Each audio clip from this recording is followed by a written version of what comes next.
Hey guys, welcome to this episode of Sarah Uncut. I did that thing again where I sound like a DJ. Anyway, hi. Welcome to this episode of Sarah Uncut, for real, this time. Hi. So, this last weekend, here in the United States, it was Thanksgiving weekend, which means we all try to get as fat as possible, as quickly as possible. That's actually the goal. It's not the goal, but it's what happens. So, anywho, after I made Thanksgiving dinner for 12 people, not that bad. Some people had 25. Good on you, by the way. So, made dinner, did the whole thing, ate probably too much. And then I put up all the Christmas decorations because I'm crazy. And then I took my kids to the Van Gogh experience in New York City. Have you guys heard about this? It's amazing. It's absolutely beautiful. I will put a link down below so you can just grab it. It's all over the country. It's all over the United States right now. So you guys can grab tickets if you want. You know, I'm a big fan of the arts, and I always tell you if you feel stuck or you feel like nothing's new, go check out some art. So that's what we're going to be talking about today. But I'm going to tie it into something called your legacy. I know, it's very tricky.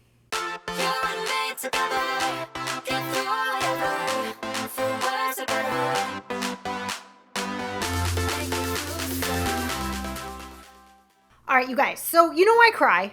It's a thing I do a lot. Like I walked into this Van Gogh experience.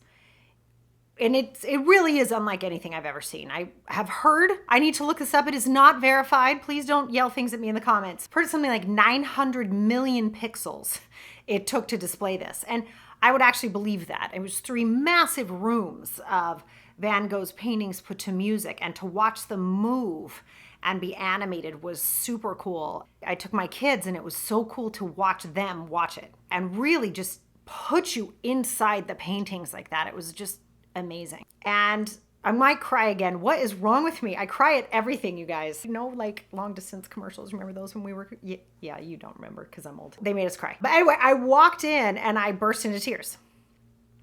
Right? Because when we were driving in, it was really cool when you purchase the experience tickets. And no, I'm not an affiliate. I'm not getting anything for this. I just freaking love it. It comes with an app, right? You can download a free app and listen to the story of Van Gogh's life before you get there. And just understanding the tragedy. You've heard the stories, the ear and all of the things, right? And the suicide. But the loneliness with which he lived and not understanding, and then the inability to kind of connect. And that's, sorry, I'm crying. That's what made me cry when I walked in to see all those people. It was just this, oh my God, how would he feel knowing that the art that he produced when he was by himself alone, when he felt like nobody knew what he was doing, to have this many people watching it and seeing it and living it and experiencing it and have it be set to music. And my understanding is it took the people who produced this show 30 years to get it the way they wanted it. Like another form of art, right? Just incredible. And it reminded me, I have this beautiful little cup I have here. I don't know if you guys know this. This is a cup I got because I'm a sucker for a good, what are they called? It's not a memento shop. Dag nabbit. Can you remind me in the comments of what it's called when you go to a museum? And there's the shop that you buy all the things in, right? Yeah, that shop. Anyway, so this I got in Barcelona after visiting the cathedral. I'm not going to say this correctly because I don't speak Spanish fluently, but the Sagrada Familia. And this is a representation of the beautiful glass windows that are all over that cathedral. And when Gaudi was the architect who designed the cathedral, when he started it, he knew dang well he was never going to get to see the end of it. He was never going to get it see finalized. He was never going to see the final product and to see it be built, right? Just how do you start work that is that intense and that big, knowing you're never going to get to see it, but you create it for the sake of creating it? So I'm not wearing it today, but on the same trip, when I got to see this cathedral, we also got to see a lot of Salvador Dali's work. And what I loved about his work is he would always meld clocks. Yes, there's other things you can see in his paintings, you dirty, dirty people. But I was fascinated by the clocks because they would melt, right? You know how I always talk about time can feel really relative to us. And he really wanted to express that. So I have this beautiful ring I bought from that gift shop. Just remembered what it's called. Hi, I know. Smart, right? Anyway, from that gift shop, that's a melded clock. And I love that ring. You'll see it in some of my videos, I'm sure, from time to time. But I love that ring. Why am I sharing all this with you? Well, I have one more person I want to talk about. You've probably heard me talk about this before, and that's J.K. Rowling. In the last episode, When 3 People Tell You You're Drunk, Lie Down. I know, now you want to go watch it, right? Best title ever. In that episode of Sarah Uncut, I talk about what happened with my stepmom, right? And the nudges I received to be there the way that I could be there. This is kind of the same when it comes to J.K. Rowling, right? She was on a train and she saw this little boy with the glasses and a scar. Let me ask you something. If you'd seen that in your head, what would you have done? I mean, go home and eat a sandwich? I mean, I probably would have, right? And I listened to nudges. Like, that woman sat there, saw that little boy's face and said, I wonder what his story is. Thousands and thousands and thousands of jobs created later. Entire economies shifted. Children reading 700 and 800 page books overnight because she thought, I wonder what his story is. And she didn't leave it there. She kept going, right? Much like Gogh did with the cathedral. You just keep going. And Van Gogh, I don't know why that makes me cry. I think it's the loneliness of him. Day after day, the last 70 days of his life, he created 70 paintings. Who does that? Over 2,000 paintings in his lifetime? You guys. We just had the 100th episode and like everybody's screaming and yelling, right? Because we lasted a whole 100 episodes. It's like 2,000 paintings, you guys. Alone, lonely, scared, sad, depressed. So what I want to ask you today, thinking of all of these people, right? All of the beauty, the stories, the ideas, the creativity, the vision, the love that got poured into these projects and each individual work of art in its own way, is what do you want your legacy to be?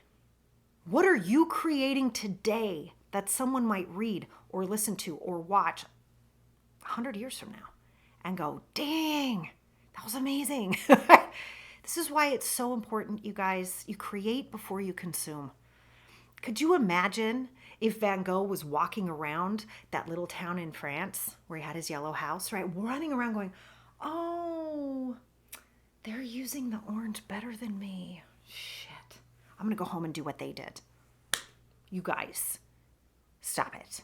You're doing that in certain places. We've all done it, right? I talk about this all the time, like, please create before you consume, which is a term that Marie Forleo coined for all of us, right? Like, I love that phrase. It's so important. But you guys, the stained glass windows in this chapel, that's what this, it is mind-blowing. And can you imagine if he had just looked around at what everybody else had done and copied it? What we would have lost out on. And if you haven't seen what that looks like, please, for the love of all things, go Google it and look at the gorgeous light coming in and how he starts it with daytime and ends it with nighttime using the colors. Unbelievable, right? Pick up a Harry Potter book, and if you haven't, shame on you.